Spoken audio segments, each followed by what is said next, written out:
How are you doing today, sir? I'm good. Still kind of tired though, but apart from that, good. When aren't you What tired? about you? I mean, It's a every fair time I point. ask that, huh? I'm always tired. That's a fair point. You are But always tired. I'm always busy, and I have to deal with you, which makes me tired. Hmm. You know what I'm going to do for that? Your favorite screen. No. Oh no. Oh no.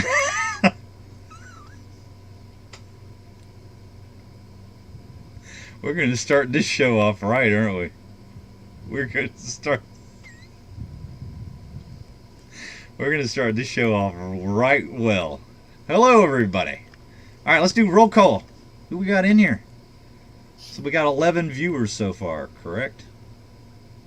Or at least according to my monitor. It's mine 17. now says 17. 17. All right, so we got Angelo, EDC, Kathleen. Hello, guys. Tony's. Ponies? Marco. Gaz FM. Sean over in the UK. Sean. We got, who else? Mikey Newman. I'm Spartacus, he says. We have Spark jackass.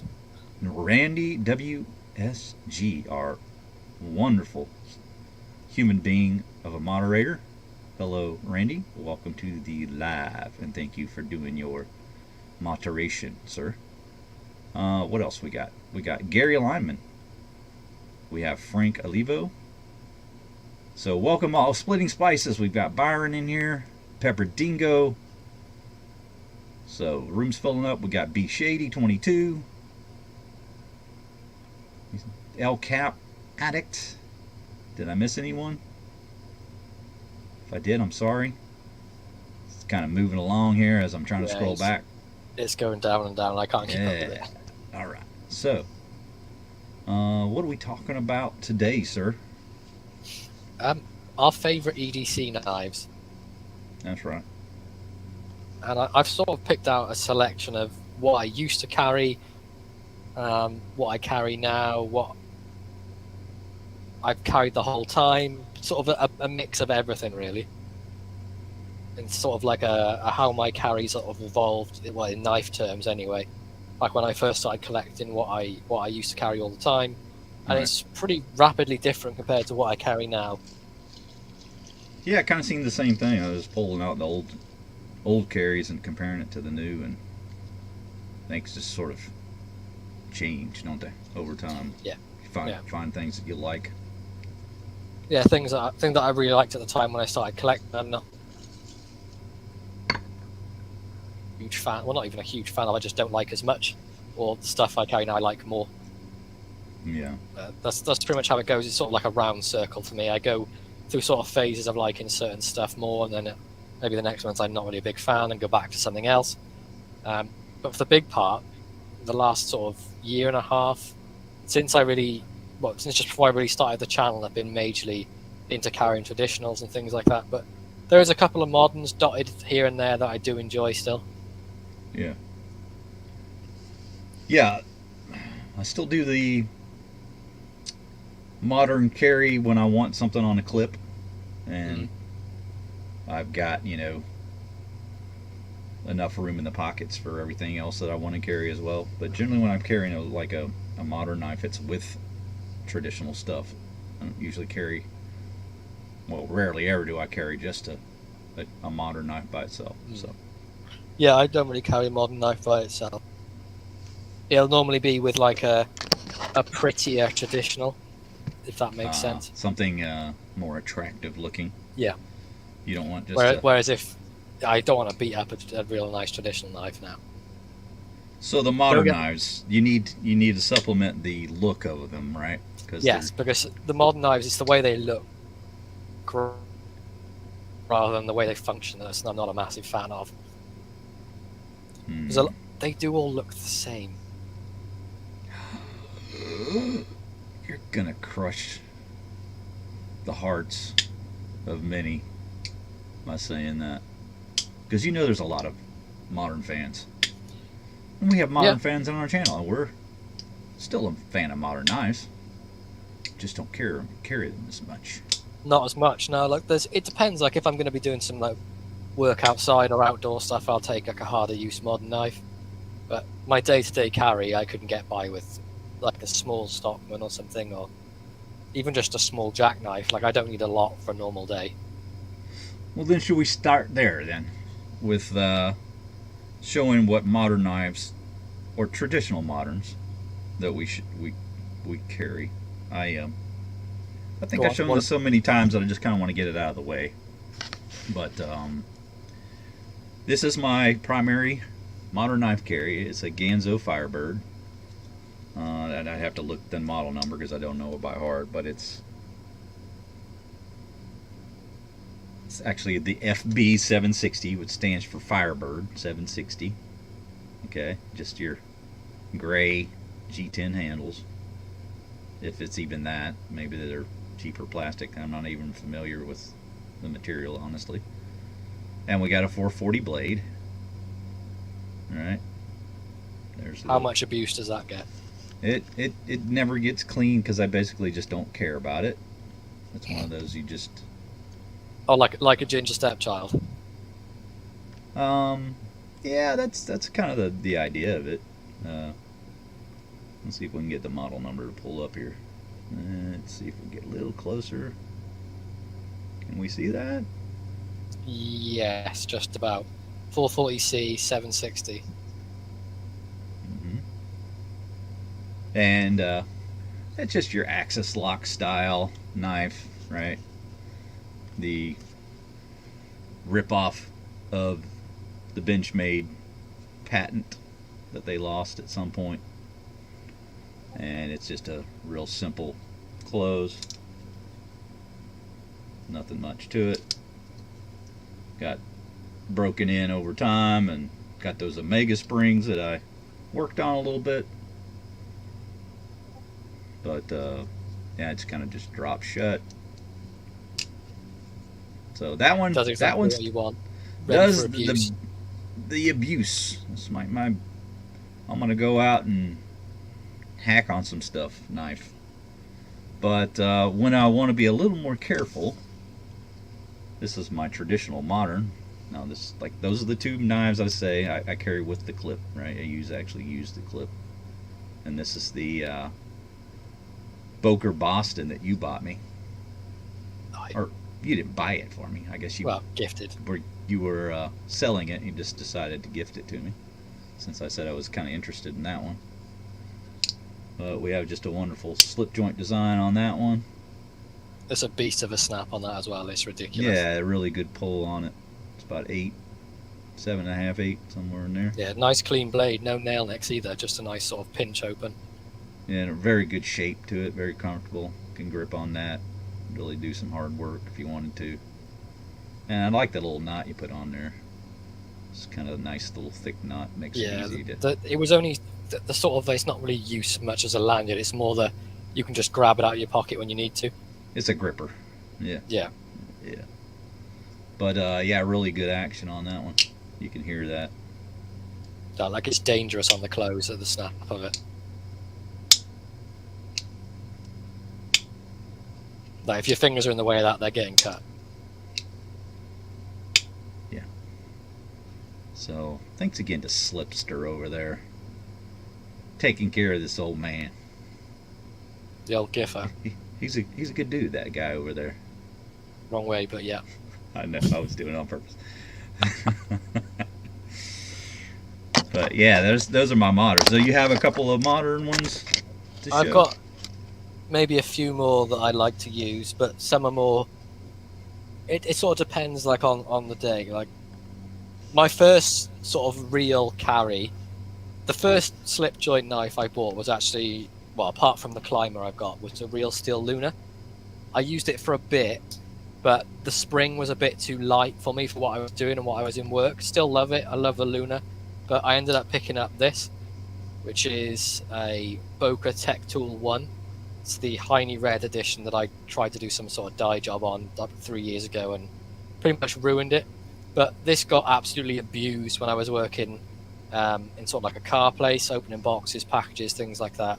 It was used for everything.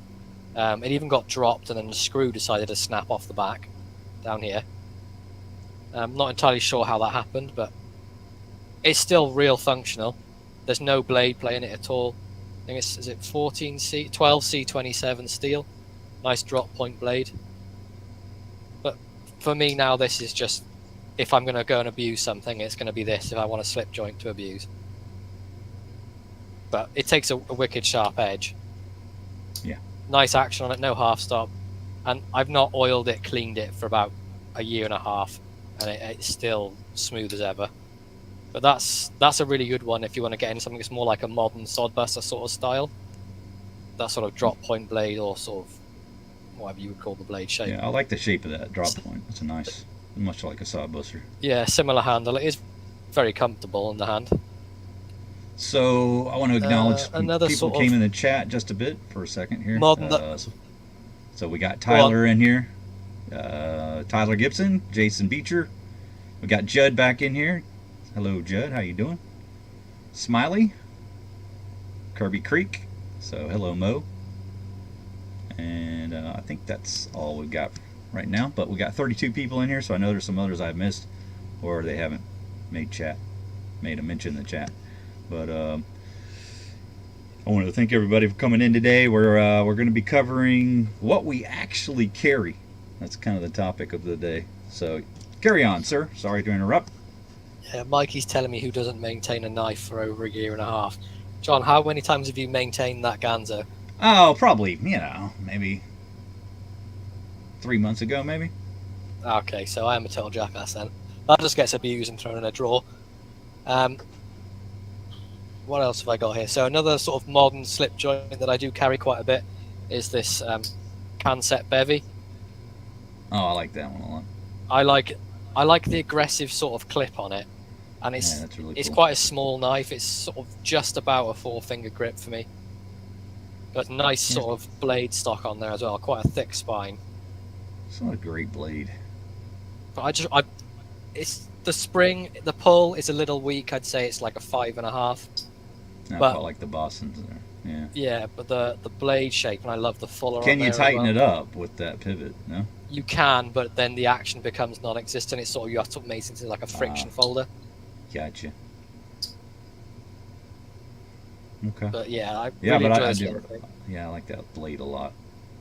This is more what I would sort of, I don't know, like if I'm going away for a few days and I don't want to have to worry about maintaining like a traditional steel, like a 1095, and I just something to abuse, I'll take something like this that I'm not going to have to worry about. This is 154 cm.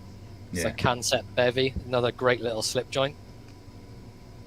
A lock-in knife that I abuse, actually I've not had a whole lot, but it's one that Mike gifted to me, and that's the PM3. This gets treated like a ginger stepchild. If I'm outside working or doing something, this is what I take with me. Because it's got that. So it's more of the budget version, right? With those handles. Yeah, this is the lightweight. It's the CTS BD1N steel. But this is my first compression lock, and I will say I'm a big fan of it. Especially when I first got it, I gave it a bit of a clean and a bit of an oil. And it's only really got one washer and running on the plastic liners on the other side, and to have that do that. Right. When you can barely get this out of some ball bearing knives. I just think the way they've made it and produced it is excellent. I did put my own little sharpening choil on the blade. Probably not going to show up. You can kind of see it on there. Yeah, I see it. But it's a really comfortable work knife. I know you're a big fan of the PM3. Mikey loves it as well. But Yeah. for me, it's just a perfect work knife. And it's If one I of the could only afford, knives. if I could afford to carry it, maybe like a budget version like that, I'd probably carry it a lot. But Yeah, as it is, I've got the one where the Blurple. it's $200 knife. I'm not going to go Yeah, beat it around. But it's one of the few sort of knives I actually leave the pocket clip on, because it makes sense for me for something like this to have the pocket clip on. It's too big to sort of go in a slip. But yeah, another one I really love. So thank you again, Mikey. It's an excellent bit in the collection, and it's getting used what it's meant for, being abused. Wee says, I've been discovering that knives are better left alone every time I maintain a knife. I seem to screw it up beyond belief. You see, So I was having that issue. I was Go having ahead. that issue when I first started getting a few Rough Riders. Mhm. I would sort of clean them out, oil them, and then I'd always find the pivot would go like really stiff and like gritty. And it just Mhm. turned out I was using a really terrible oil. So as soon as I changed that, it was fine. Yeah. Depends what you're using. I always find that different brands react to different oil.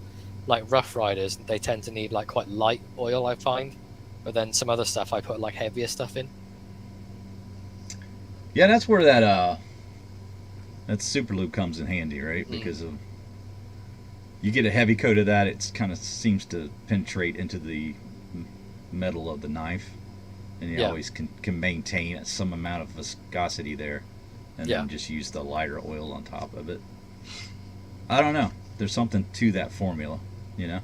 I can't explain it. I'm not a metallurgist, but I know there's got to be something to that, because you have to think at a molecular level. There is, little pores in the metal where Yeah. the oil kind of absorbs into. Yeah, and you want something thicker to block those to have the thinner stuff glide across the top, don't you? Yeah. Oh, it's a So, fast approach. Well, I can't fix that. You well, just got to stop being a he's been dumbass. factual as well because he is a leprechaun, so he technically only has half an ass anyway. That's true. Yeah, we can't expect more than half-ass from you. No, That would be unfair. so you should really be saying quarter-assed.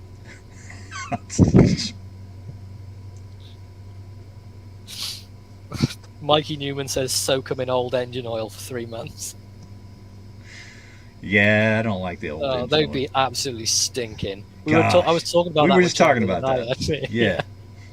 About how some of the old Swiss Army knives I've had from Etsy, and it literally smells like they've been doused in gearbox oil. It just stink, like real nasty, like Yeah. burnt oil smell.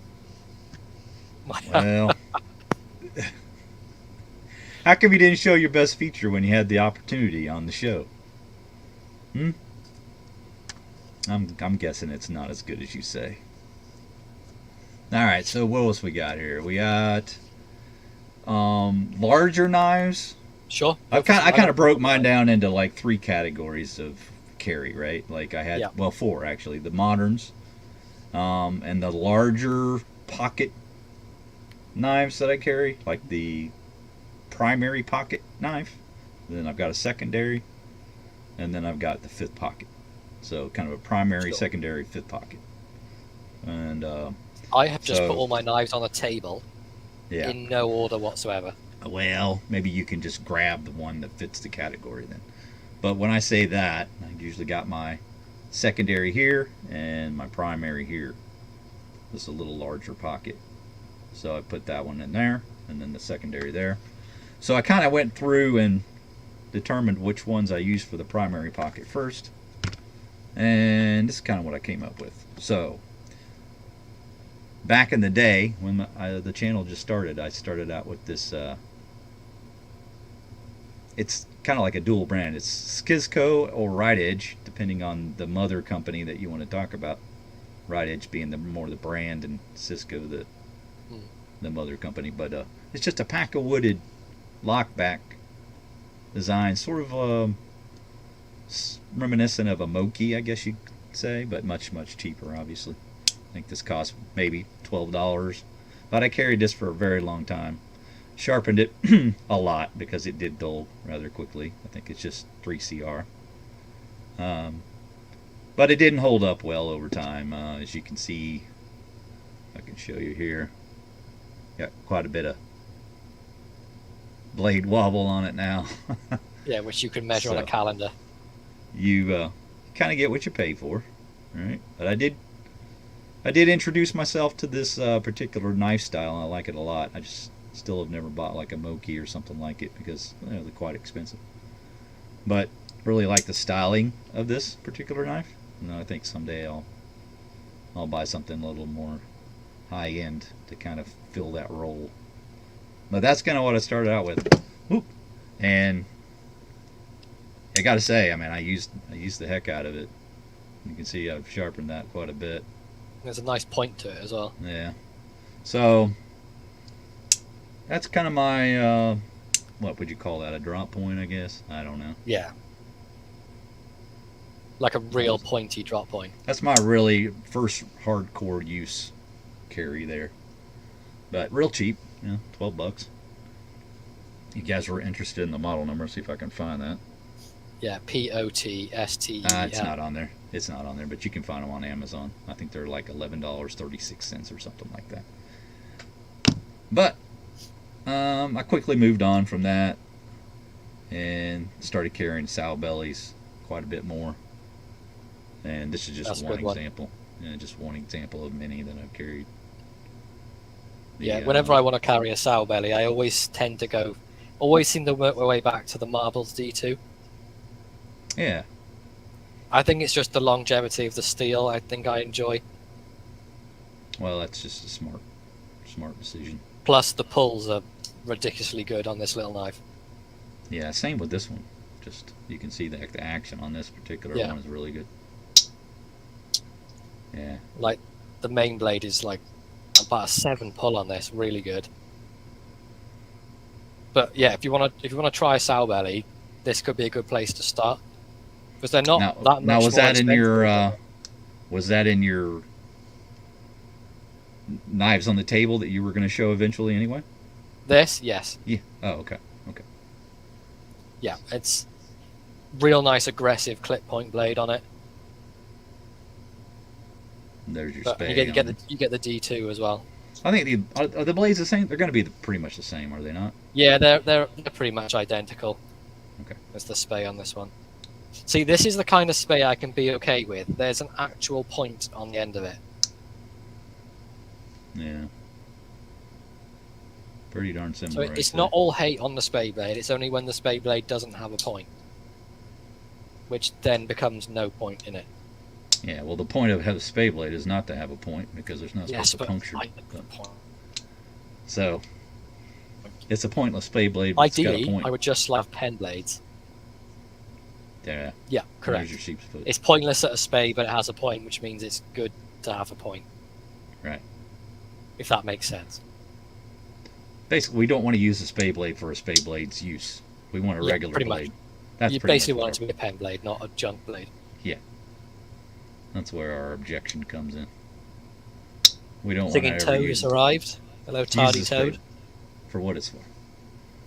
But yeah, just a really cool design on this one. This is that Red Fox series, obviously. Yeah, that Red Fox series was a great hit. We love that series. Even the Desert Fox is great. The Arctic Fox is okay. A couple of the patterns on it I'm not a big fan of, but the Stockman of that series is really good. The one I had, it was like 9.9 out of 10 on the quality control. It was fantastic. And what do you see on the bolsters? No disgusting R. Ah, refreshing. Woo, love that snap. Real nice snap on that. Let's see if I can get some audio on that. It's good. Oh, I could listen to that all day. But okay, so your turn. What you got? So I'm going to change the size. Larger ones. You're going to go larger, do you? Larger? Yeah, larger. Okay, so the biggest one I probably carry quite a lot is actually kind of a modern traditional, if that makes sense. It's a 112, but it's the Slim Pro TRX. This is one I think is fantastic. Pocket clip on there, it's really slender. S30V on the clip point blade. I know not a lot of people are a fan of this blade shape, but I think I prefer this shape. I don't know why. I don't know if it's so they don't like it. I just think they changed the blade, and everybody's expecting to see the other one. But Boss Heat Treat on S30V is ridiculously good. I haven't sharpened this thing yet. It gets stropped maybe once a month, and I use it a hell of a lot. Wow. Okay. Nice pocket clip on there too. Something you probably would never hear me say again. But again, it's one of those modern knives that if I just want to grab it quick, I don't want to be fishing around in my pocket or in a slip to get it. All my moderns like this normally slip in my back pocket or like on the side of my belt or something, just so they're easy access. Especially if I'm working outside, just to save the hassle of going in a slip. But another favourite one, and equal amount of carry time as this is just the regular 112. This I put the brass sort of thumb bar on there to make it one-hand opening. Gotcha. But big fan of the 112. As far as locking knives go, I think this is my favourite. You can't really beat it for me. It's so comfortable. It's got a nice weight to it. The 420HC is ridiculously good, as we all know. Razor sharp out of the box. You can't really beat it, to be honest. It's such a good knife. And I mean, if you show this to someone, they don't know what it is, there's something wrong with them. It's sort of like the 110 or a Swiss Army knife. It's like world renowned, isn't it? Didn't I hear someone say as well, like the 110 is probably the most, not clone knife. A lot of companies make something that's very, very similar to a 110. The wood scale, the brass bolsters, right? Loads of different sort of things of it. No, Frank, the 112 is not UK legal, unfortunately, because it's locking. Randy says he likes your thumb bar. Yeah, it's really good. They were actually on Heine Haynes, and they were made for, well, as far as I can tell, they are made for the Bucks because they fit perfectly. I don't know if I'm going to be able to show you that, but there's no sort of gapping around the bar. It's just flush all the way down. It sits on there really nice. Judd's asking, what's the difference in the weight of the two different 112s? Oh, this is sub 3 ounces, and we know this is like 6, is it? I know that the 110's like 7.2 or yeah, so I'm going to say it's about 6 ounces, so quite a lot. It's less than half the weight, put it that way. Well, Tyler's got it right. He just says, it's often imitated, never duplicated, and that's pretty much it. That's what I was trying to think of. Yeah, I don't know if that's necessarily the case anymore. I would think that the Victorinox knives have been knocked off more, but yeah, for the style of knife that it is specifically, just like a specific knife that's been knocked off, that's got to be, top of the list.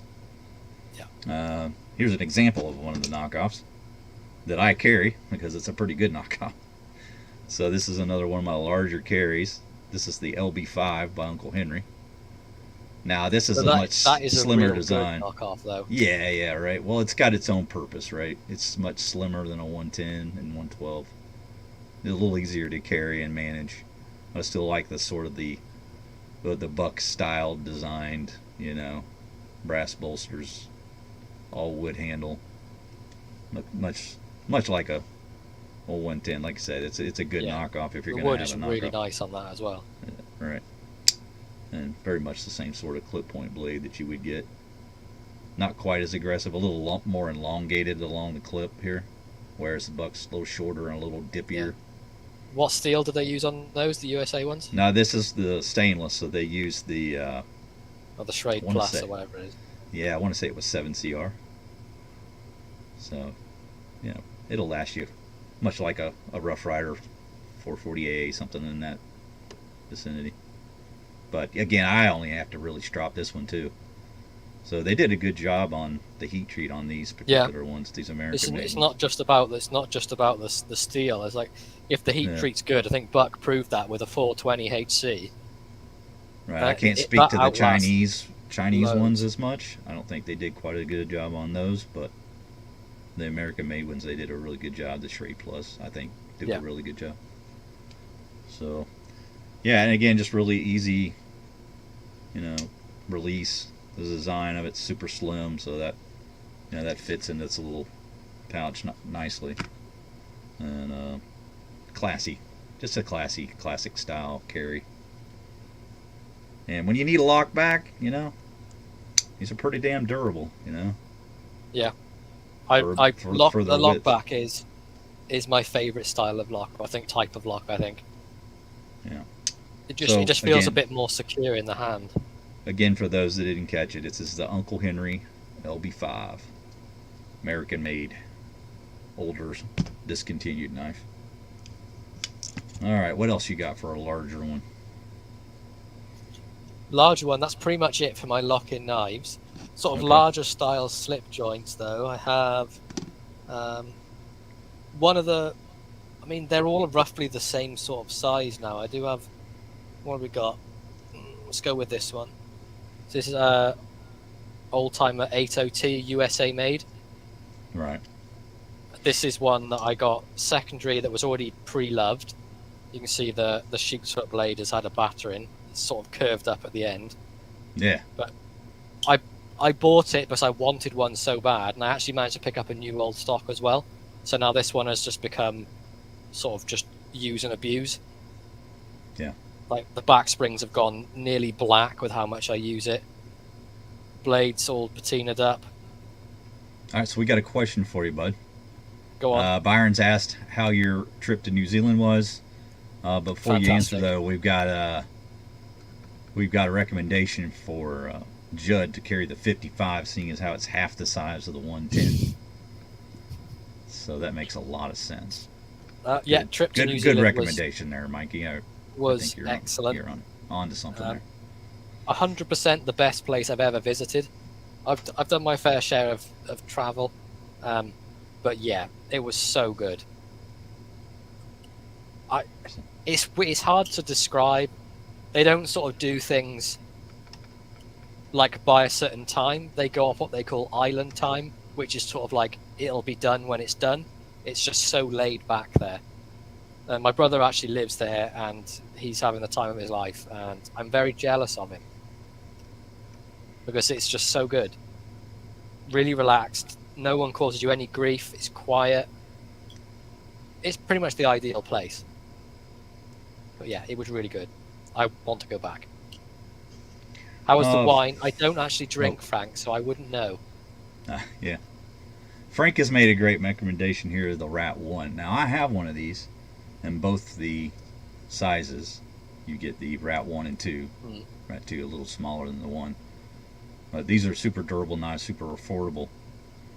I still don't know if they're... I mean, they're still available, but I don't know if they're still being made. So, that's a question for something to be looked up eventually. But yeah. Ontario Knife Company's Rat 1. So, that is a I've had the definite Rat workhorse 2 on my wish list on Heine Haynes for the longest time. Mm-hmm. I'm just waiting for that moment to pull the trigger. I've got the D2 on there, but if there's offers D2, I have to have that. Yeah. So there might be one I might have to pick up. Mikey likes the Rat 2 and D2. Yeah, so R2D2. R2D2. Did I do the hacker? No, but I did watch a traditional Maori village do it, which was weird. Yeah. Because they sort of stare you in the eye when they're doing it. Like you don't really know where to look.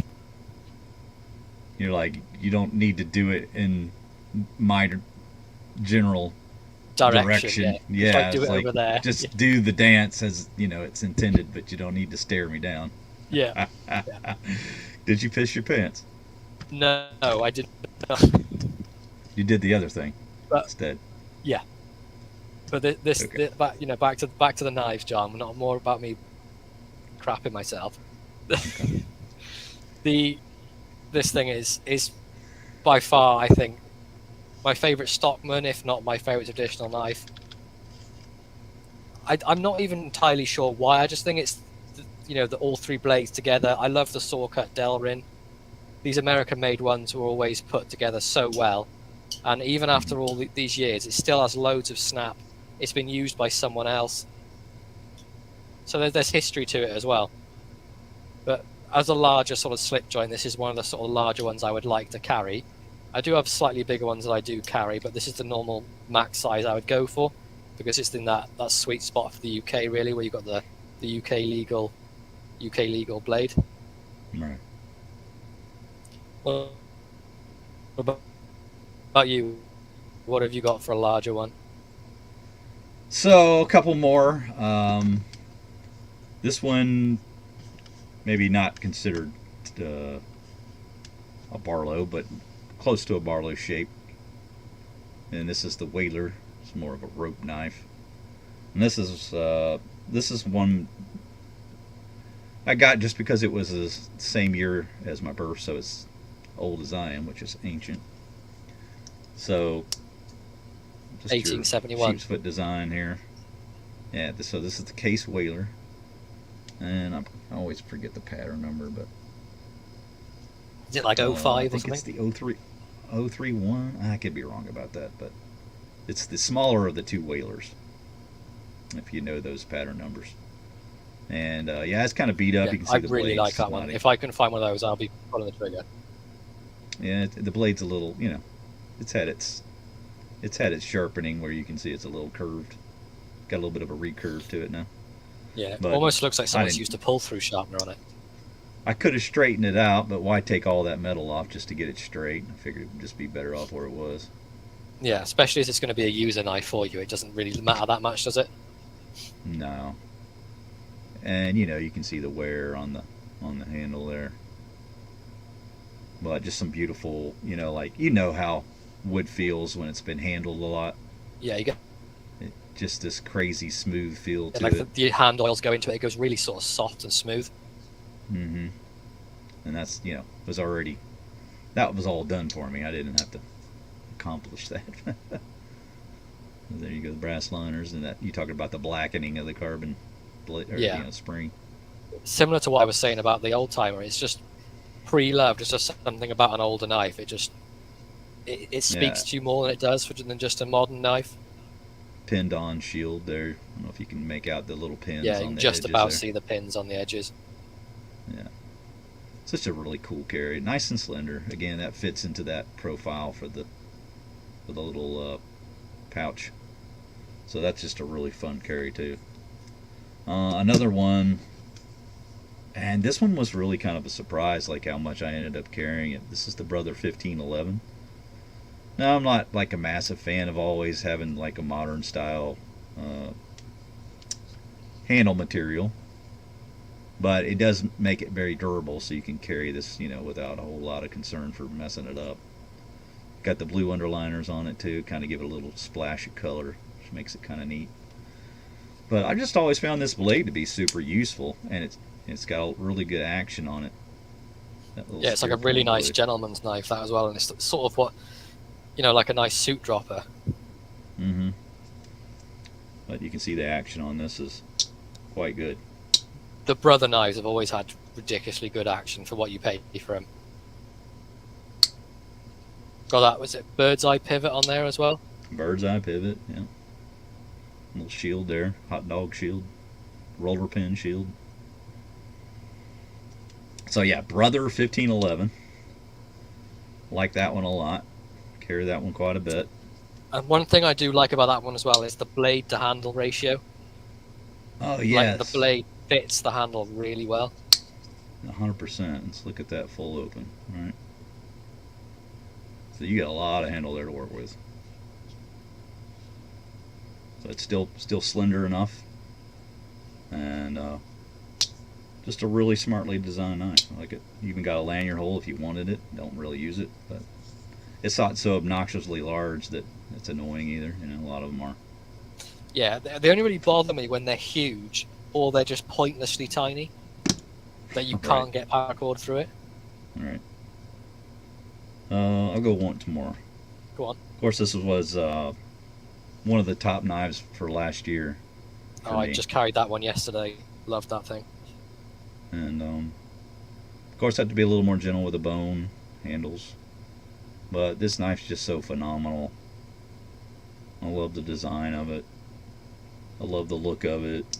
I love how it looks closed and open. And generally, you can't say that about all knives, you know. But I think it looks just as sexy closed as it does open. Yeah, I love the blade on that one. I guess sexy's a shitty word. I shouldn't say sexy. Just looks good. And I managed to keep the China sticker on there as a joke. I think it just looks so stupid that it makes me laugh. Just like, yeah, it's Chinese. They're just so good, though. Like... Yeah, it's just like a contradiction, because you look at this knife, you go, that can't be made in China, can it? And then you look at the sticker and you go, oh yeah. But yeah, that's a winner, man. That is a winner of a knife. Deserves to be at the top for the year of 2023. But very similar to that, gotta go to England. Got my brothers over there. Got not Ashley Harrison. Help me with the name here. Arthur Wright and Sons. Arthur Wright and Sons, thank you. And your old style clip point blade, which is just one of a kind. You just don't see those on American made knives usually. That real, like, decent belly, aggressive style clip point. Right. And these are just like your basic rosewood handles, nothing fancy. You can get a lot more expensive versions of this, but I just really didn't see the point. I just wanted one that I could carry and not be too concerned about beating around. But that one's got a fantastic point on it. Pull on it is just, you know, Guillotine just makes pull. you, it just makes you appreciate how well a knife can be made. You know? Just stay in there. It's not going anywhere. Nice size of it. Yeah, it's almost so strong it becomes like a folding fixed blade. Mm-hmm. Yeah, but if you like Barlow's, man, this is definitely one to explore if you haven't gotten one of those. All right, so enough of mine. Let's see what you got. Sure. Go to another large-ish style sort of slip joint I carry. So this is the most expensive slip joint I have. It's the Javelina from Jack Wolf Knives. And I abused the hell out of this thing. The bolsters are ruined. The blade is scratched to hell. You can see it's still dirty from the last time I used it. But I got to a point where I was sort of babying it about, and I just thought, well, I bought a knife that's got S90 Super Steel on it. I really should be abusing it. I even dyed the scales green on it, or the covers, I should say. Yeah, they were sort of like more of a orangish like, color, weren't they? Yeah, they were like I think it was natural. I think the color was, but yeah, it gives more of a forest sort of feel. But I actually really enjoy carrying this thing, sow belly style, so it's really comfortable in the hand with that, the sow belly at the back. Fits the hand great. The lockup's nice and strong. Strops up real easy, but you don't really need to with that S90V. It's just one that I carry a lot. I don't show a lot, to be honest, because I'm I'm more into the traditional sort of stuff, but this is one I had to pick up because of the sow belly pattern, and it's a great knife. So You got to. it has to be done. That's probably your most expensive user. It is my most expensive user by a long way. Yeah. And Jed's right there with you. He says just use them. Just use them. Yeah, it doesn't bother me in the slightest using this. It gets used for everything, like, I don't know, pruning branches outside. Mm-hmm. I won't pry with it. I'll do everything but pry, or use it as a screwdriver. But yeah, it's a great knife. But Morning, Cheeto. Good to see you, Cheeto. If anyone does get the chance to pick up one of these, maybe even on the secondary market, I know they're expensive, but they are very good. Kathleen's got a question. She says, Go on. You guys are showing what you actually carry. What is the main use of your knives on a daily basis? So, yeah, you want to take that? Yeah, so for me, because I do a lot of sort of office work, it's sort of just like cutting up through just bits, opening packages, boxes, things like that.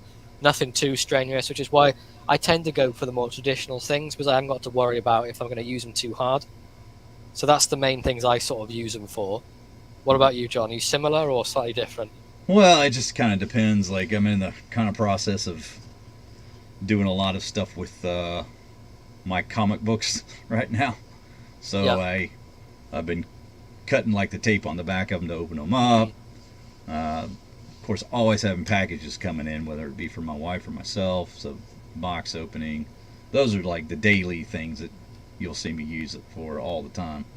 But more of a hard use thing, I do a lot of like trimming of my trees outside. I'll cut down, well, it's kind of hard to describe without actually showing you the tree, but it has very thin branches on it. So yeah. What I do is I cut them at like a 45 degrees so I can break the branch. Does that make sense? Yeah. Just kind of cut into them like at a 45 degree angle, then I can break the branch. So I use it for like outdoor work, but those are usually my more heavy duty knives, like the LV5, something like that. Of course, with the Victorinox knives, those are just handy for everyday nail cleaning use like that, trimming your nails, small things like untying a knot, using a nail file on your own nails, just All doing sorts of maintenance different on bits your and pieces. just stuff like that. Using the scissors on all kinds of things. Just opened a package of cheese the other day, with the Victorinox scissors, and so I mean it just whatever day to day tasks that you might have. I don't do anything super hard use a lot. Like I said, most of the more heavy use stuff that I use the larger knives for is like outdoor work when I'm we have these trees that are native to Texas called crepe myrtle. So if anybody's familiar with those, they just come in really thin stalks off the base of the tree, and they have to be trimmed or it looks horrible because you get this big, basically like a shrub at the bottom of your tree. If you don't, trim that off, you want to have a nice clean trunk on the tree. Yeah, so you have to sort of look after it. Yeah, it's a lot of maintenance on those. So I saw a question here from Cheeto: is how hard was it to take apart the Jack Wolf knife? And you don't actually have to take it apart to dye the scales or anything. It's literally just and that screw's gone flying. Just 2 screws on the front, and the scale comes right off. So thankfully, you don't have to take it apart and worry about putting it back together. It's just two screws, and then it literally just lifts off, and then the knife is still intact, and it doesn't take it apart anyway. As you can see, you've got the sort of the spring screws underneath hidden, Mm-hmm. and you can see that mine was number 42. Right. But yeah, easy to take apart if you want to dye and do something like that. And then it's literally 2 T8 Torx screws if I can find them, and that's it. Pretty straightforward, really, pretty if you want to basic. do that. Right. We'll just pop these back up in here, and I got a couple more knives just so I don't lose All these. right. I'm kind of moving on more to the smaller pocket now, not the fifth pocket, but the smaller of the secondary, I guess you'd call it. Sure. So I've got maybe 1 or 2, I would say, like a larger slip joint that I would carry. You want to one answer here this for being- 6 Gun here? He says, "What is Discord?" Sorry. So What is it's a sort of like a chat engine or like a chat room. I started a channel just so everyone who loves knives can join it and chat, and it gets pretty weird in there sometimes, but if you're up for it, join. It's a good laugh. There's a link. You want to provide There's a that link, Randy? Yeah, I'm sure So Randy's everybody- put it in a few times. But yeah, there's loads of us in there now just chatting about knives, things like that. There's the link there. All you have to do is click it and sign up. It's free, and just come have a good time with a lot of idiots talking about knives. All the kids are using it, are they? Mm-hmm. It says Discord is where all the weirdos hang out. That's correct, 100%. That's true. Another one I carry a lot: Sodbuster Yellow Delrin carbon Weird. steel. This is a great knife to carry. Just saw Toad's short on this today, actually. He did a short on his Sodbuster. Really nice. Their sort of version of 1095, the CS steel on this. It takes a wicked sharp edge, like stupid sharp. Takes a nice patina as well. And this is a real I should really be carrying one of those more often, but I just have a hard time finding time to put it in the lineup. Yeah, I'm gonna leave this one out, and I'm gonna carry it tomorrow because I've not carried it enough recently, and it's such a great knife for being a work knife. Yeah. It's it's that yellow Delrin, real hard use, so you haven't got to worry about if you drop it, it's not going to shatter like bone or crack.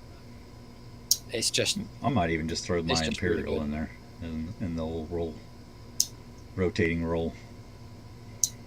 yeah, it's great. And John's just mentioned the Imperial IMP22, another great sort of Sodbuster style knife. It's really good.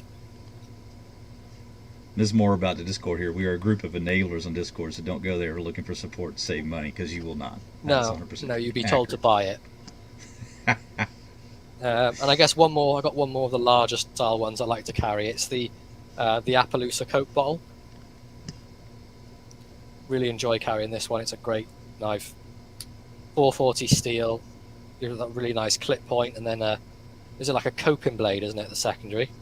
All right. Nice little coping blade on there.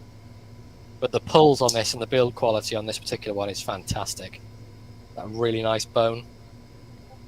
So Booger McGee says he just picked up the marbles version of the Sodbuster. It's a great knife. Yeah, I've got Oh, that too. the The white white bone. bone one. That's a fantastic knife. Yeah. Yeah, I've got that. Got that here somewhere actually. Really good. Oh, here it is.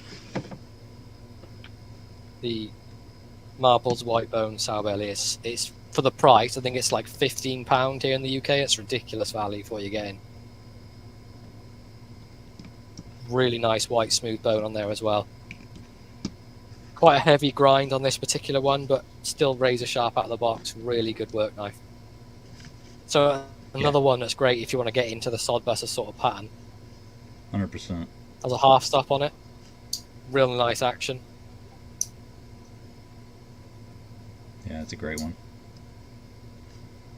Great knife. Great knife. Right, So, what do you got? okay. So, getting more into the medium ones and kind of trailing on one of your Appaloosa knives is another I carry. This Intern. This one's a Rough Rider design. 2 blades. Quite a bit smaller if you want to compare that to like an 85 millimeter. It's right in that range. Yeah. Right? And the actual measure on that is 3 1/4 maybe. 85 is about 3 1/4. Yeah.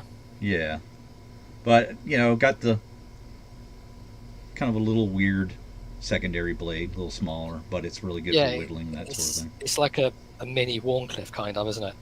Hmm. But it's just a really useful main blade on there. It's kind of a bellied Warncliffe. Yeah. It's a strange setup of blades, but it works very well. Yeah, it's not like any other knife I've got. Really, is quite unique. I mean, it is a pen knife essentially, but it doesn't really have a pen blade, and you've got a very unusual main blade. Yeah, and the pull, I don't know about the pull on yours, but the small blade on mine, yeah. the pull is strong.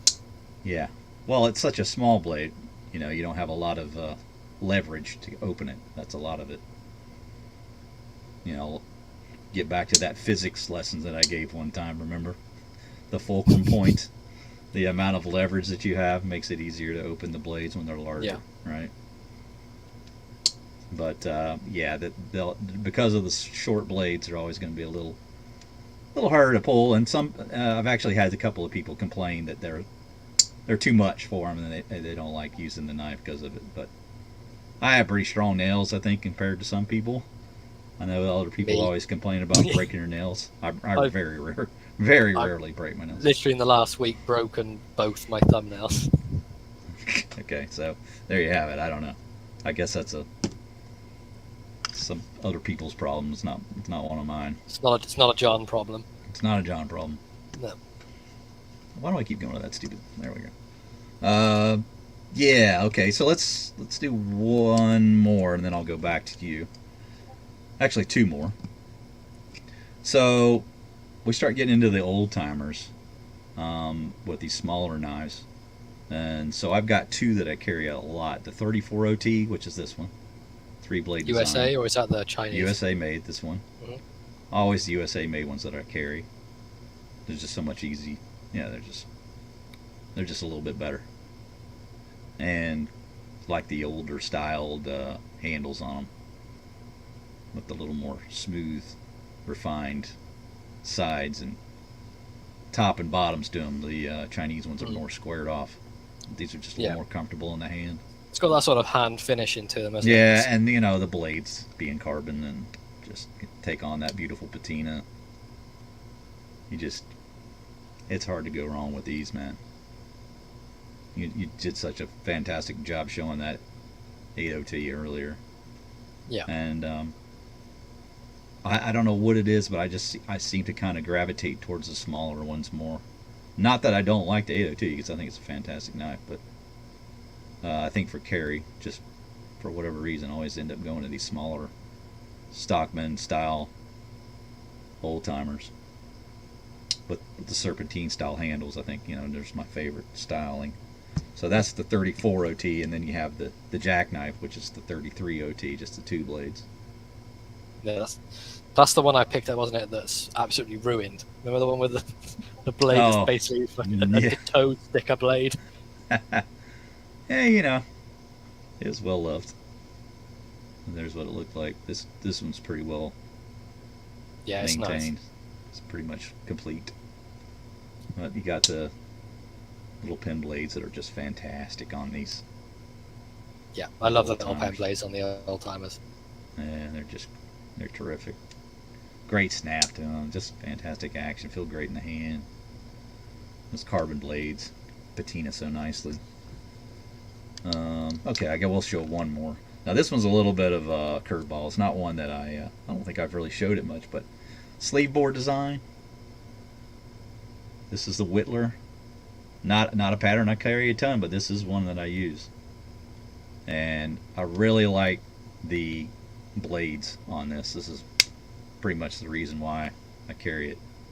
So you got like a spear point on there and then two smaller pin blades. I'll give you a look at the pin blades.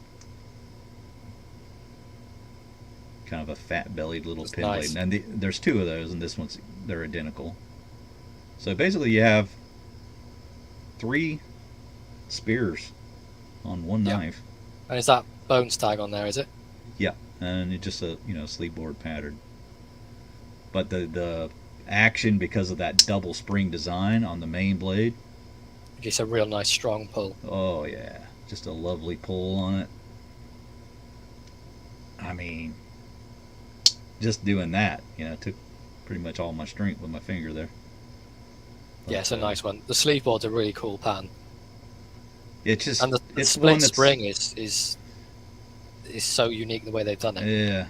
It's kind of one of those where I'm like, I don't want to be like everybody else today. I know no one else is carrying this, guaranteed.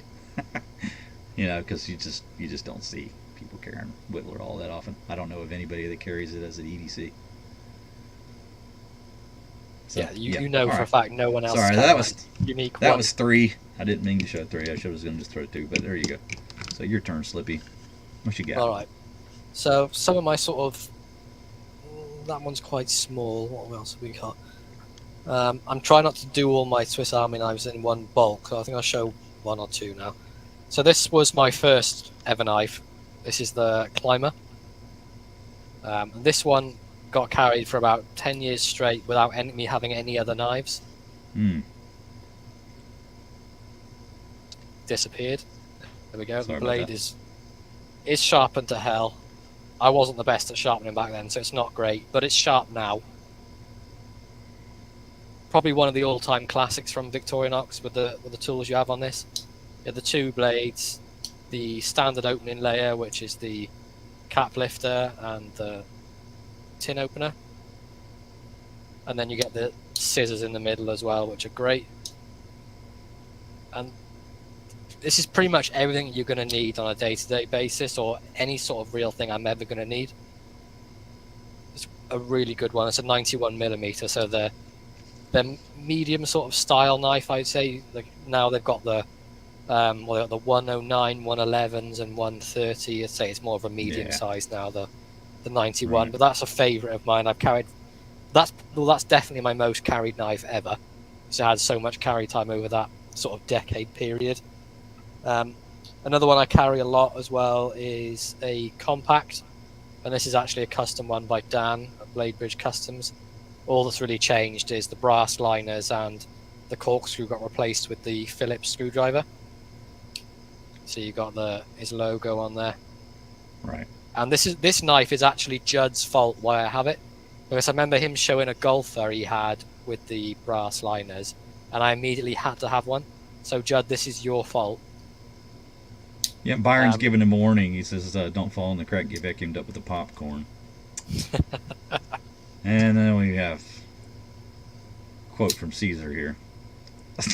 At two Byron, yes. Him also, right in the back, buddy. Right in the back. But you got the half stop on that one, right? So. Compact on, the half stop on this tool is real snappy. Like crazy action on that. Very And then nice. of course it being the compact, you get all the tool scales and the pen as well. You would normally You go on get with the black toothpick. Yeah, black toothpick and tweezers on this. You'd normally get the pin. There is the pin. Sorry, pin behind the screwdriver. You'd normally get the corkscrew screwdriver as well, but of course, because I've changed it out for the Phillips, you don't get that on this one. Right. And you get the nail file as well on the back of the multi-purpose hook. Because you're special. Because I'm special, yeah. I'm going to show those brass liners off again. Look at those things. If I take the... you can see them a bit better if I take this one out. There you go, look. There you go. So cool. Really nicely done. But that's another one I carry a lot. So give him a plug. We got Dan over at Bladebridge. Bladebridge Customs. It's Bladebridge_Customs on Instagram, I believe. But if you just search Bladebridge Customs, it comes up. Also, bladebridge.co.uk. Excellent. He's got some good stuff coming out soon, so make sure you check him out. And it's always very reasonably priced as well. He's very fair on his pricing. We'll go to one more sort of oddball that you may or might not know I carry quite a lot. It's another Rosecraft, and it's the Clinch River Swayback. Good to have you in here, Watch City. Appreciate you coming. I enjoy the blade shape of this. I'm not a huge fan of the bigger choil for your finger, but the way this thing sort of destroys through cardboard and opening packages, things like that, it's fantastic. I know you're not a huge fan of this one, John, are you? I don't like knives that require you only hold it in one position, and it pretty much does. Yeah, it's this or that's it. If you hold it back here, it's just when you're cutting, whatever you're cutting just goes in here and just stops. Yeah. But for the blade shape alone and the bone, I think it's fantastic. They did a great job with this one. Nice walk and talk. A lot of people like it. I mean, I'm not going to knock it because I know a lot of people like it. I just think the Warncliffe style, and it is like screaming sharp. It's just so good. But that's another one I actually carry quite a lot, I would say. I mean, a couple times a week, if not like 3 or 4 times a week, this might be in the pocket. Just depends on how I'm feeling on the day, really, to what I carry. Yeah. But that's a really good one.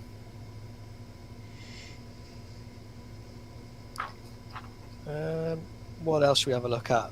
The smaller one that I carry. Another one of the more pricier ones I carry is actually a GEC. This is the 94, 94 pattern, and the garnet jigged bone. You can see the carbon steel has taken a lot of patina on there.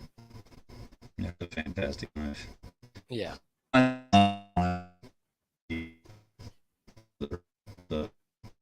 it's just really nice. The action on it's great.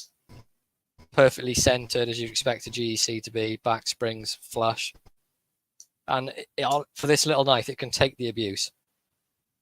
It gets a lot of carry time, as you can see from how much the blade's patinaed. It's just a great little knife. I know they're expensive, but I think it's worth it. What do you think, John? Enjoy this one?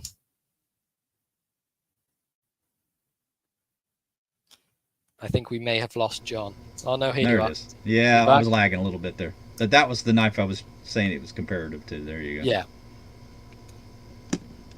Just not a clip point. Mine's a spear and yours a clip. But it's such a great little carry. Nice little slender knife. It's like 3.5. Yeah. I like that one a lot.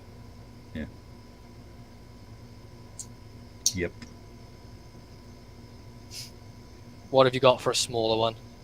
So, like I'm kind of getting into the now the sacks that I carry frequently, and this is the Evo 10. You can see that one's scratched up, used. I bought it used. No sense buying a new one. Got the corkscrew and the awl blade on the back, and then your 2 primary sets are the main blade being, the larger bellied because it's the Wenger. And I prefer that blade to the Victorinox main blade. I'm not gonna lie, I love the belly on that. On this one you have the nail file, much like the Sportsman on the Victorinox, right? And that comes in super useful. Sometimes you miss the smaller blade with that, but when you have that and you need it, you're kind of glad you do, Yeah, for me, I would on most models I would just prefer to have the file instead of a smaller blade. I don't really need the pen blade because for me a Victorinox is a secondary knife. I don't need a secondary blade to a secondary blade. Right. So then you have, just your opening layer there, standard type. Now these don't have the half stops like a lot of the Victorinox do, but some of them, and not this particular one, have that lockup mechanism when you push down. Yeah. And then they have that really aggressive can opener there. So that's a really good design. You got the Evo scales on there. You can see the contour in them. And these are real nice to carry and fit in your hand, whether you're left or right-handed, actually. Yeah, they're designed really well. Designed really well. And then very similar to that, we have another Wenger. This is the Highlander. 2-layer design. Right. And you get the Phillips on the back. The all blade.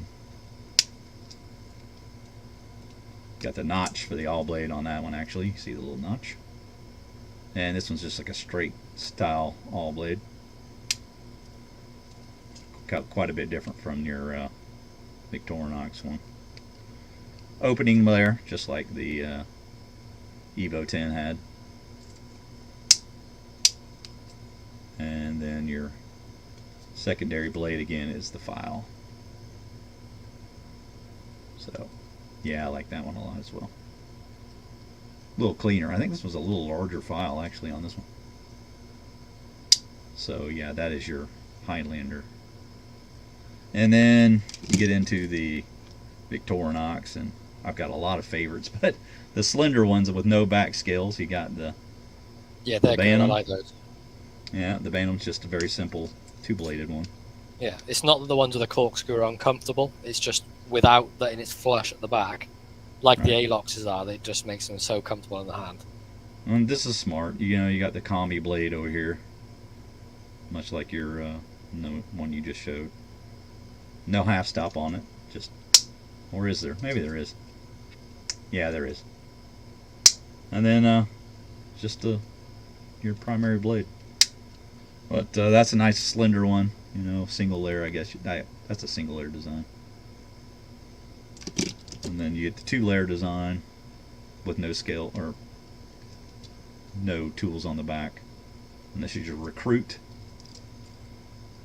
I would say this is probably the one I use the most for carry. The Recruit of the 4 I'm going to show you.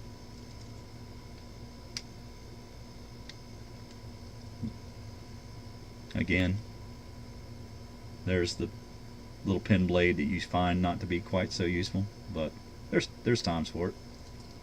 Yeah, the Recruit is a great one. It's, if anyone ever asks me what to recommend knife to get to try, Recruit. It's a great, beginner's knife. Pretty affordable too. What, like $28 maybe? Yeah, they're not expensive at all. And then finally, when I'm wanting a corkscrew for the eyeglass tool, that's essentially what I use it for, right? Because you put the little screwdriver in there. Yeah. Help me with the name on this one. I've just blown it off my head. Yes, the Sportsman. Thank you, because it has the file on it again. So I'm a fan also of carrying the file primarily, but you can get it in a lot of different configurations between the Wengers and the Victorinox, with the secondary blade being a file. But that's kind of what I lean into is the more often than not having that secondary blade be a file. Yeah. Just find that to be a little more useful overall, generally. But there you go. There's my 4 primary five primary sack knives that I carry. What you got? So I've got another couple Swiss Army knives here that I can show. I'll just show this one quickly because you've just shown it. It's the Sportsman. Mine's a slightly older one. It has the cap lifter without the half stop. Really the only difference. It's just straight cam tang all the way around, and the file's a little different as well. It's the older style, sort of like diamond dust style file. But other than that, identical. And this is one I carried for a long time as well. Just I was carrying a smaller pouch for a while, just with a real slim, like single-bladed slip joint. Might be carrying this, maybe this sort of combo, like a little GEC and this, and it's a sort of similar size, and it made sense to carry these two together. So that's what I would be carrying instead. And I actually didn't miss carrying it with any scissors. But yeah, really enjoyed the Sportsman. I think it's a great design. Nice 85mm, or sorry, 84mm. Another one I carry a lot, and it's actually one I took to New Zealand with me as my only sort of carry. It's the Pioneer X. 3-layer design. Of course, A-lock, so no back tools. You get the standard sort of front layer, which is you get the cap lifter, the can opener. You also get the scissors, what makes it the X for the Pioneer X. Great pair of scissors on this. A really nice, slightly larger main blade. Of course, these are 93 over 91. And you do get a thicker stock on these blades as well. And then instead of a smaller blade on this, you get the inline punch. Really nice edge on that. Nice and sharp punching holes. The best punch in the business right there. Yeah, it's so good. And the way they've done it, like the bit that folds over sits on the back of the scale there. Easy to get out. No need for a nail nick or anything like that. Just a great design.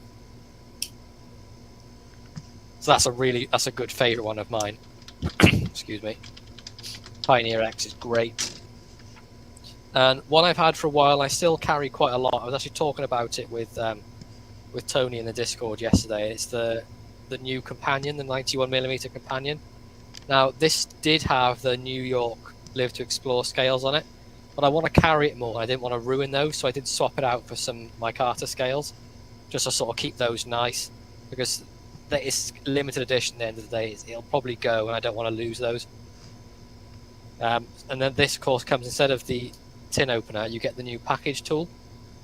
So you have like a chisel grind on that tool. You can see it's flat on the back, and that is wicked sharp on there. And then this bit here is advertised. You know that plastic strapping you get wrapped around stuff? Can be quite tough to cut. Right. What is going on here?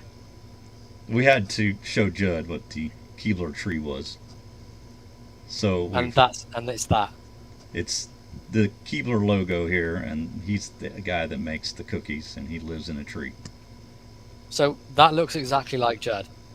It does. So now the mystery is solved. There you have that.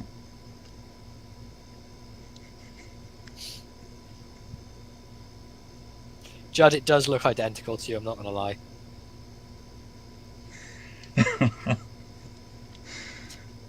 But yeah, the companion, it's pretty much identical to a climber bar. I think it's 2 differences, I think, really, is it? So you get that package opening tool I was saying, and then instead of the secondary blade, which is why I like this one so much, you get the nail file on there as well. Right. But the Live to Explore range, such a great job. Yeah. Yeah, the Live to Explore range comes with the plus scales are standard. It comes with the corkscrew and a pin. Just I put these extra scales on, just not to ruin them. I know people think it's weird me doing that, but they were too nice to destroy, so that's why I did that. And of course, scissors on there as well. And this is what I've been carrying the last 2 days, and I think I'm going to keep carrying it for a little bit longer. So does that fit okay in your new Viper 8 pouch? In the 17, it does just about. I've actually been carrying stuff again back in the 15 the last couple of days. It just fits in there a little bit better. Okay. But I sort of chop and change. It depends. Now the 15 is one you have in your hand there? That's the 15, This is the 15, yeah. Slightly bigger. Okay. But it depends what I'm going to carry.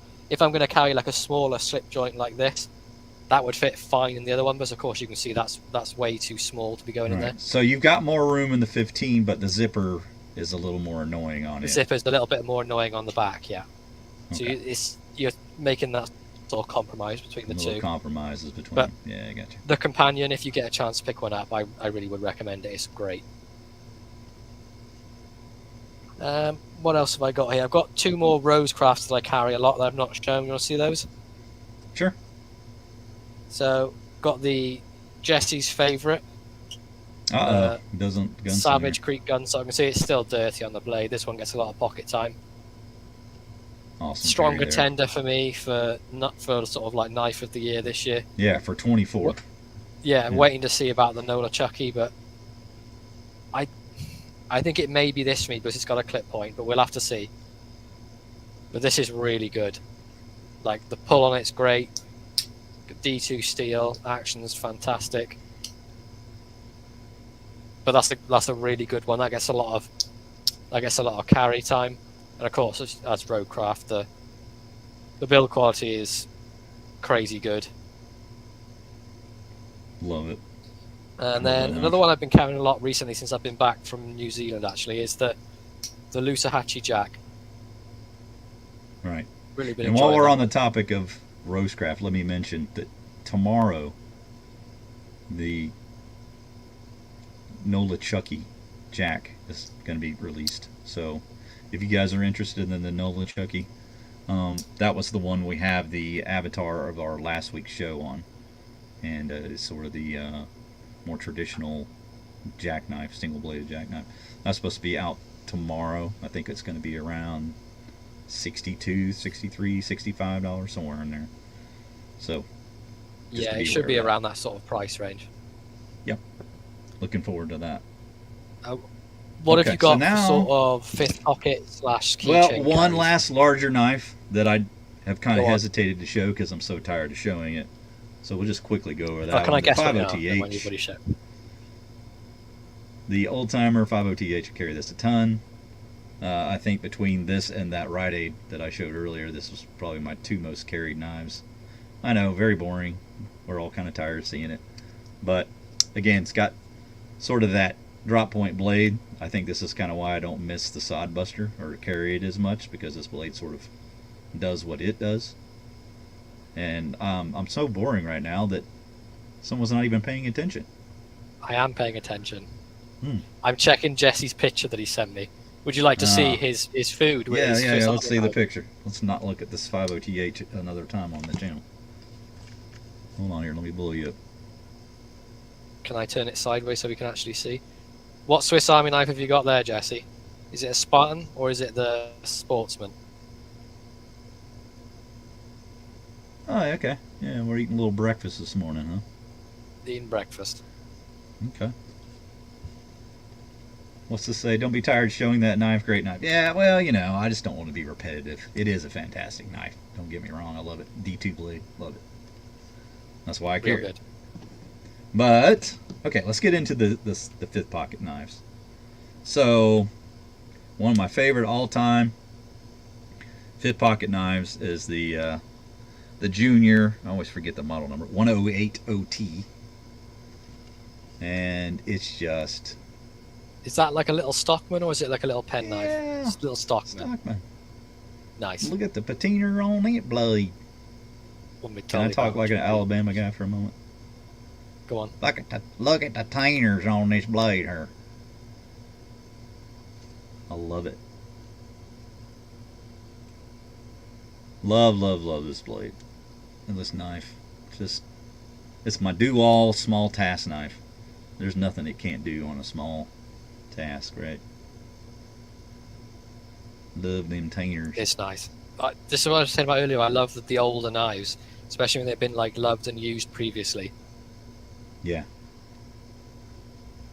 Because someone's done the hard work and worn it in for you. Yeah. Yeah.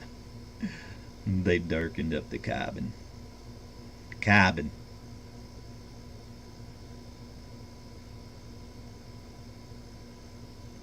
And not to be ignored is the jack of the same, right? You got the Is that the middleman or the minute The man? Minute Man. Minute man.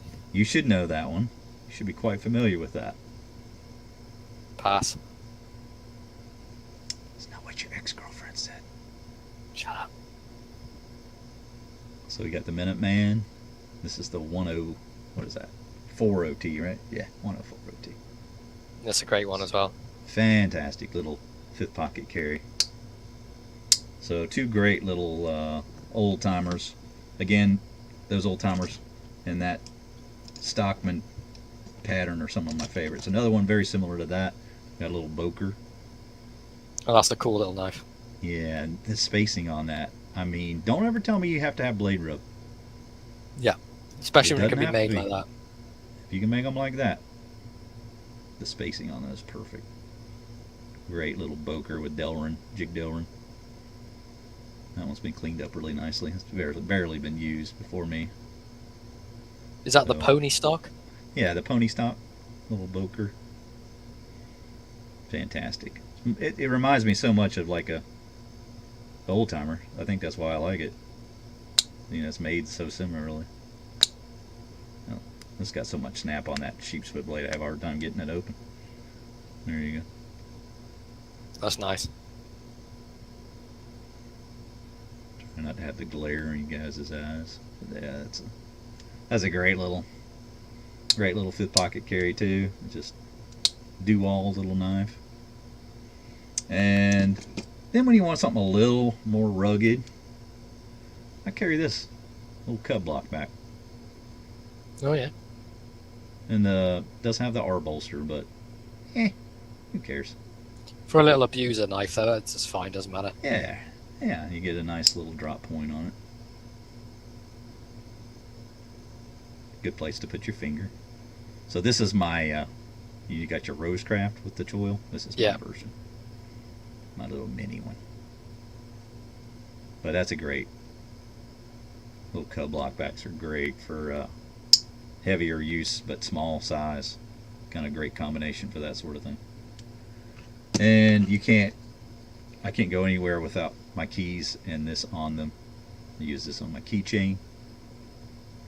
Rosecraft Awanada. Got mine in red, obviously, but you can get these in like orange, blue, purple, green, yellow. Is that right? Yellow? I'm not sure. Yeah, I think so. But yeah, rainbow colors. And I think the reason I like this most is the action on this guy. Woo! Yeah, it's crazy good for a little tiny knife. Audio check. Yeah, that's a really, really, really well designed knife. And props to Andy on that one. That's a sweet little keychain carry there. But you would be remiss if you didn't mention this and keychain in the same sentence. The old standby, the classic SD scissors, nail file, main blade. And every time I don't have a knife on me, which is not very often, but if in my skibbies, sometimes I'm in my skibbies, and I go, damn, I need a knife. My wife always says, here's mine. This is what she carries a lot. Little tiny SD. Yeah, she's got a little pink, translucent pink, classic SD.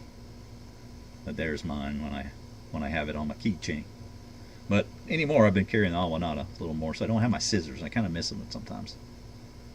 I kind of miss my scissors sometimes. So fantastic little carries for the fit pocket or your keychain, actually. But I got one more that I'm gonna save to the end. But you go ahead and go. Sure. Slippiest. So I only really have like maybe two or three that I really very regularly use as like a fifth pocket or keychain. Same as John, the Awanata, I did have this on my keys for a very long time.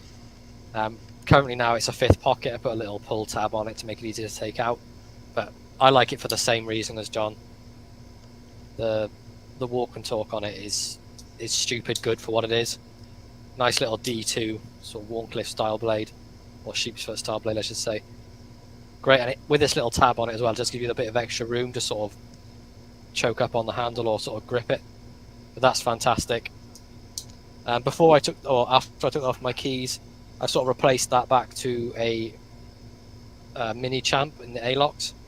Yeah, somebody was just mentioning that. I missed that. I think it was was it Frank or Tony? Frank or Tony? Somebody. Really nice sort of selection of tools on this. Oh, there we go. It was Tony. Tony says ALOX mini champ. Yeah. So there you go. I love the ALOX mini champ. Loads of different stuff on it. Does it have more stuff than I'll ever need? Yes. But I'll show you what else I carry instead of this for when I don't well, I carry it every day, the other one. It's one of my other most used knives, but you get all these tools on here. So you get loads of stuff. So you got a little pen blade up here, got the scissors, the little combo tool with the magnetized Phillips screwdriver, and then you get the little spoon, which looks like it should be used for some sort of paraphernalia. Take care, Judd. Good to see you. You get the little flathead screwdriver and a sort of nail cleaner and pry.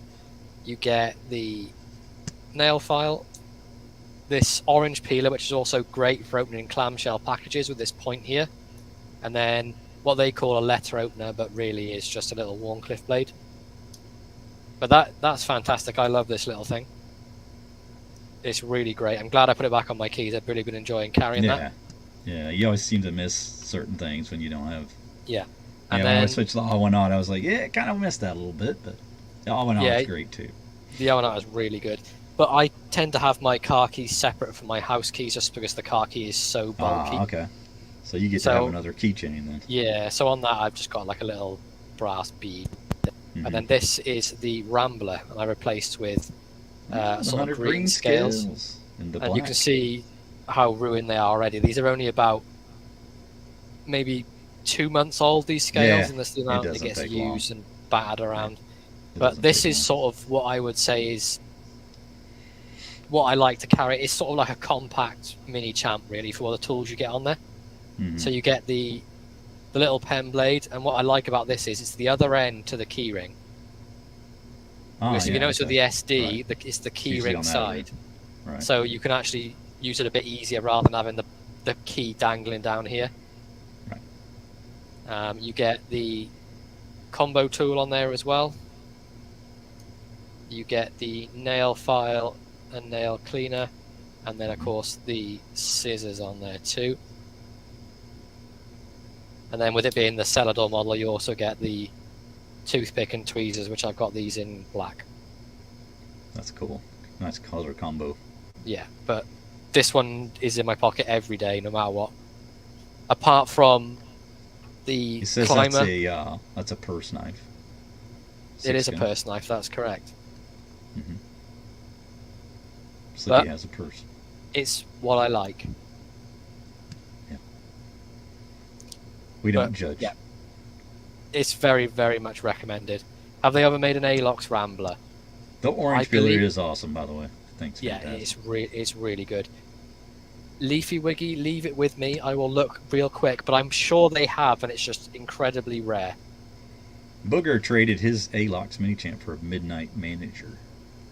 I do like the Midnight Manager. I think I prefer the mini champ more. The torch on it is good, but it's a very sort of last minute torch. It's not sort of anything you can really use as primarily as a torch. It's very, very small. I am looking now for what are we just looking at? Rambler. No. Well, no. Welcome Addicted to Blades in. A little late to get to that, but thank you for coming. Yes, they did. What you having at? So the ALOX, yeah, they did. Silver ALOX with a red shield. It's now only a Swiss Banco exclusive model as of 2012. Ah. But they did. They did make one. Well, you're not going to see that. But the model number is... I can pull it up here. Do this.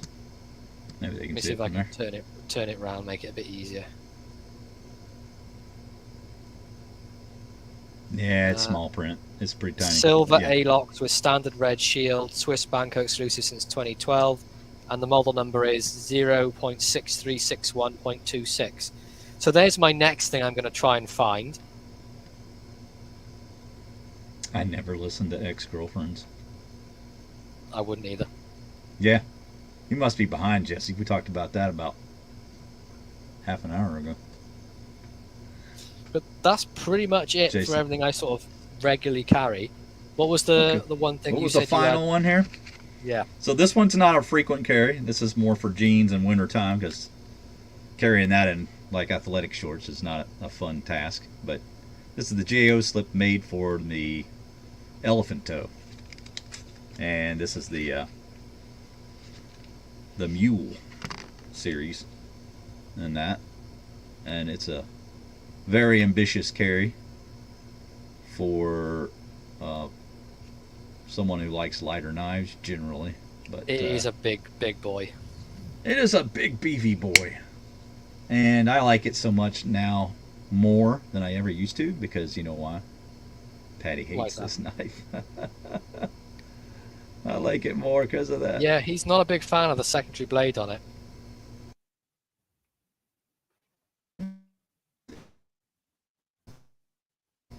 But I've seen him say that he hates knives that he ends up buying, so I think he's full of crap.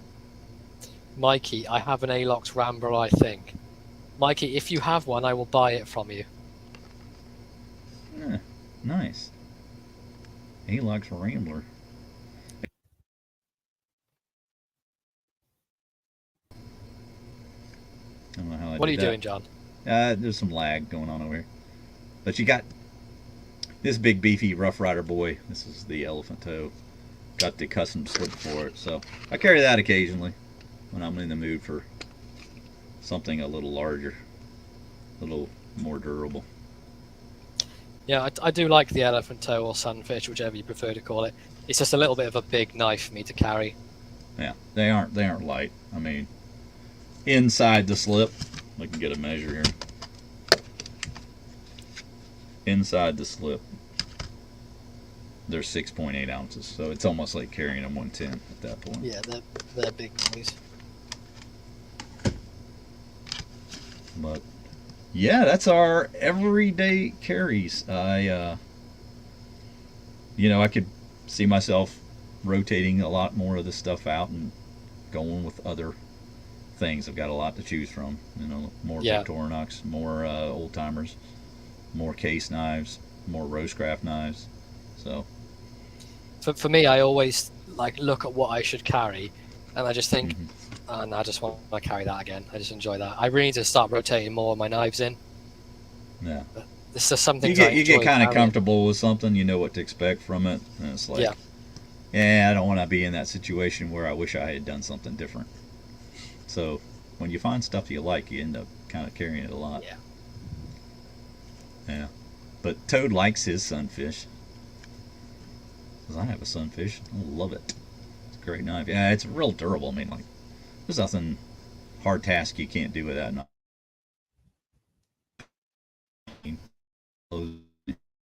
You can definitely use it hard use. You're lagging again, John. Am I? That's not good. It says I'm currently trying to get a setup of 5 great slip joints and 5 great locking folders for work, which you're not supposed to take to work, but you're hiding them away somewhere. Is that my understanding? Yeah, I've got the little bars on my screen, so if I'm lagging, I apologize. What's going on with the internet today? We can remove this. We don't need that anymore. There we go. But Sean just read Sean's comment. Sean has something to say. That's funny. I'm all right. So you got anything else for us, buddy? Any news or other things coming down the pipe? No new. Well, there's things coming down the pipe, but nothing I can reveal just yet. All right. Well, let's get started with the giveaway. Sure. And go ahead and throw up the rules for UK. Let us know if you're in the UK by typing UK in the chat. And write yourself down a number, sir. I'll do the same for mine. Do I? I actually have And we'll paper. let these people go. We're a little longer than normal today. Yeah, I know. I will have my lovely parents asking for their dinner in a minute, which I'll have to go and do. Really? Got loads of people joining up to the Discord today, so I appreciate anyone that signed up. Really? That's nice. Well, it's Okay. probably one of the few times we've talked about it recently. So what number haven't I? Let's go with that. Okay. I have got my number ready. All right. Let's go ahead and throw up those rules. And the start. What's your range? And remember, this one's for the UK. This one's for the UK, so you can proxy for a UK guy. But who do we have from the UK? We got EDC, we got Sean, Mikey, Smiley, Tony. Who else? Am I missing anyone?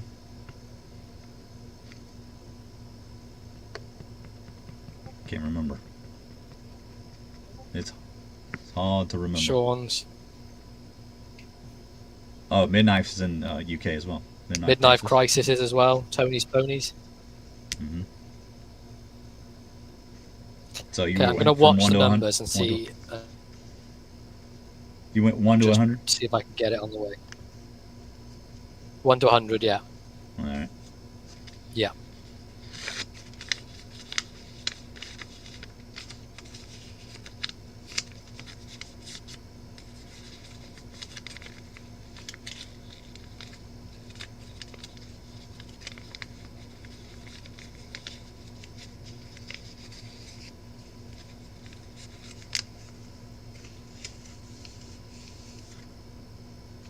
It's never going to stay up there.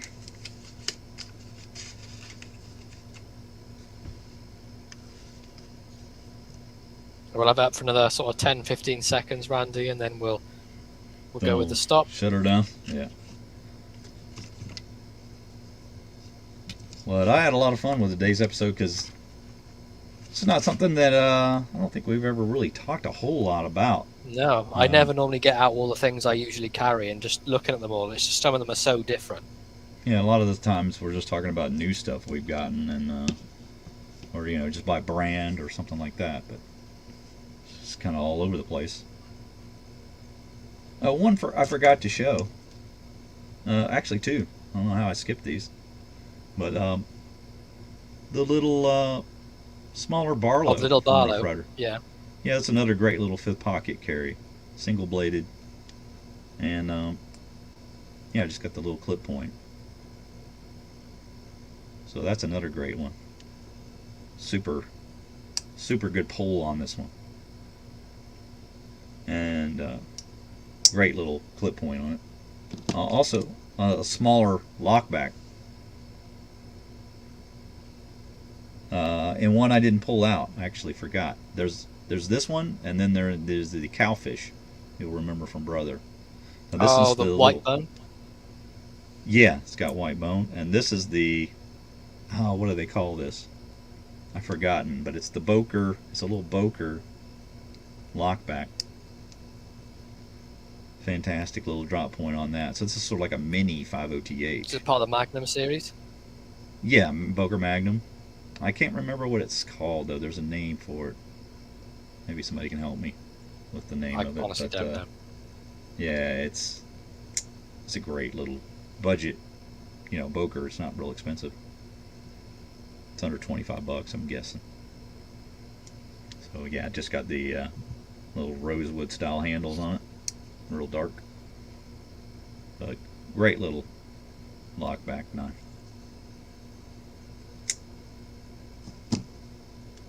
So yeah, a couple more I missed there. Okay, are you ready? So the winning number was 33. 33, okay. And let's I believe we had someone that was 4 off. Oh, have you already looked them down? I tried to do my best. So we Okay, had 37 so far. for Smiley. 37. That's the so closest. far.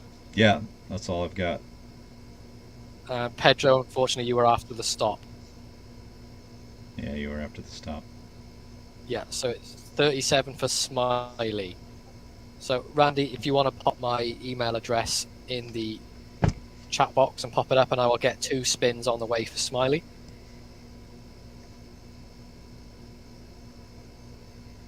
Spin 1.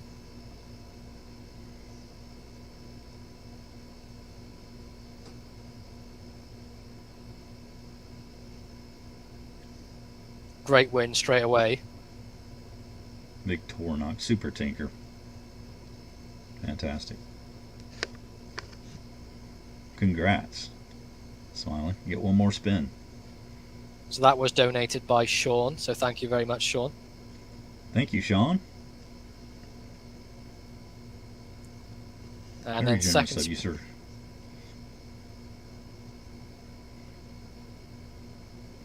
Second spin for Smiley. What you got? Oh, it's a very Victorinox Wow. related one. Got a Spartan. Is that custom A scales? custom Spartan. Wow, nice. Custom scales. Go Smiley. Smiley's kicking butt. I don't think Smiley's won before, has he? Or if he has, it's been a long time. He's not. Okay. Awesome. So there's That is 2 awesome. for you there. Smiley, if you just email me over your address, I'll get those sent out for you ASAP. Got double sacks. As Mikey says. Let me tell you about double sacks. Right. Oh, sorry about that. Let's remove that. Did I not already have mine up? I thought I did. No biggie. Did not. I think I was just trying to save it from being laggy. Right, Randy, do you want to put the best rules up for us? Alright, so let's put the rules up.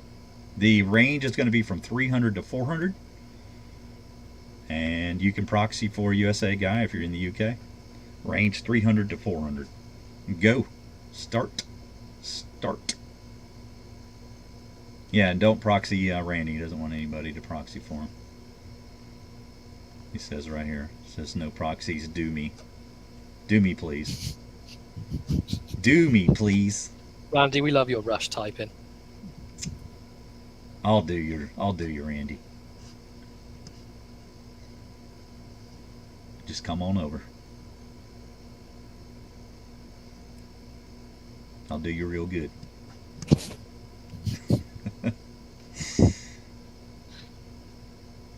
Yeah, 300 to 400, fellas. 300 to 400. Get your guesses in quickly because this isn't going to last long. We're going to get through this because we're running late.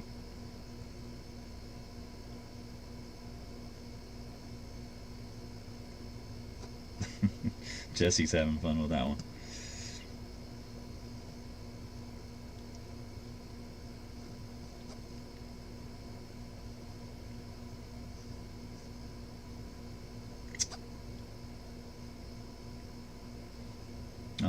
Let's see.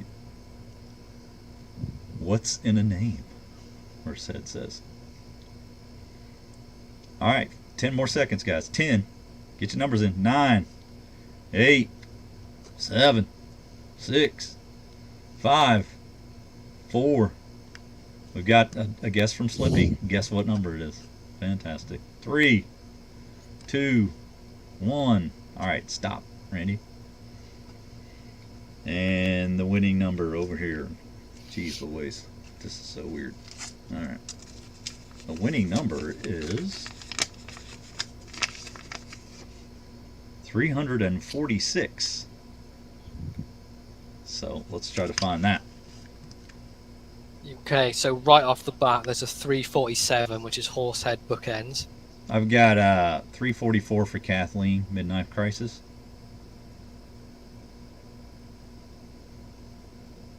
Looks like See that? 347's the closest. I just said 344. Did you not hear me? Yeah. What's the number? 346? Yeah. It was Oh, 347. 347. Yeah. And that was doing Jesse math. Holy shit. I'm going to go commit suicide now. Jesus. Horsehead Bookends is what I've got. 347.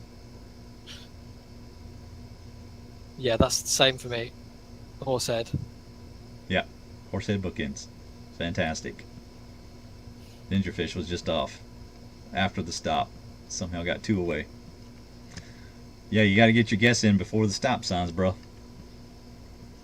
All right, so we're going to do 2 spins for horsehead bookends. Any objections, horsehead? Before I start, you good with that? You good with being the winner? All right, 2 spins. Here we go. Spin number 1.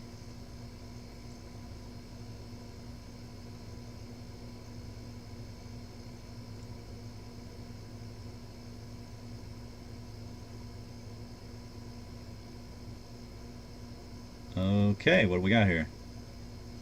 Oh, okay. So we got a Baron's Fun small lockback. Small lockback from Rasputin's Castle. So thank you to Michael for the contribution.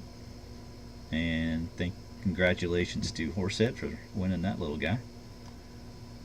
And spin number 2.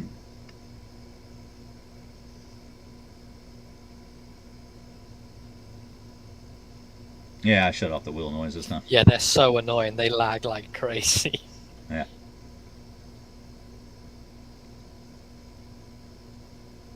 Uh-oh. The turbougler stole your spin. You lose the spin. That's okay. Okay, so you got 1 knife, Horsehead. Congratulations, sir, on your win. And I'll get that out to you on Monday. But I hope you guys enjoyed the show. We're running a little late. Sorry for the lengthy episode, but we had a lot of fun showing these. Yeah. EDC It's great to go through and stuff I sort of carry. You know, as I mentioned, it's some of it's so vastly different. Like, yeah, it's stuff evolved, like, isn't it? Yeah, I've got like a concept super modern slip joint compared to like an old 8OT. They ain't close in any sort of way. Yeah. I like the way you're going with your stuff. I like all the the kind of curiosity with all the different Victorinox and trying different ones and finding which ones you like. Oh, but there's no curiosity left. I just want them all. Got to say, for my favorite smaller one of late, Intern. Just love that thing. It's a cool little piece. But that's going to do it for us, guys. Make sure you come back next week. We'll be here again at 4:30 UK time, 10:30 a.m. Central time here in the United States. We had a fantastic time today. I'm glad that everybody came in the chat. We had over 50 people come in, so I want to thank all of you guys for coming. Make sure you come back next week. And yeah, that damn turd burglar, that did it to you. But we'll get that prize out to you just as soon as I get that email, Horsehead. I think I probably have it already, but just for safety's sake, send it on again. And same for you, Smiley. Make sure you get email. Oh, okay. There, he said he sent it, so there you go. And we'll get those prizes out to you guys. I've got it. Thanks for coming, guys. We really do appreciate it. And again, sorry for keeping you guys so long, but we'll catch up with you next week. Take care. Peace out, guys.